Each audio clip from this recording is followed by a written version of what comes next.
When you look at the outlying areas surrounding any big city in America, you tend to see clusters. Some areas are richer, others poorer. Some areas might have a high concentration of Asian families, Latino families, or others may be predominantly white. If with your school you're targeting a very specific demographic, it makes sense to place the school close to where your target audience lives, or at least in a place that it has good access to.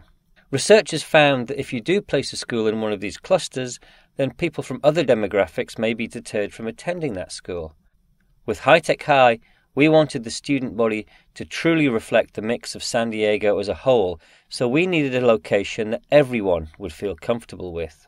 We decided to look downtown for our location, the idea being that downtown belongs to everyone. Another major consideration was access. The benefit of a downtown location is that it is central and the roads and public transportation tend to all lead downtown. Also, a lot of parents would be already coming to the downtown area daily for work.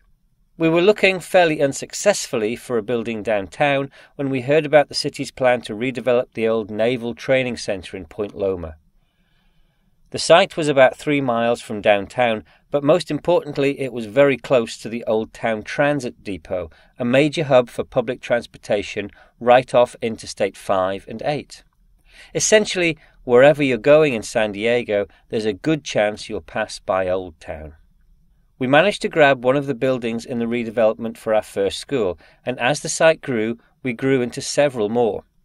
We have parks and open spaces that we can use for sports. We're very close to the San Diego Bay, which is a fabulous resource for our biology and environmental science teachers, and we are fairly central for students' internships and for field trips to museums and such.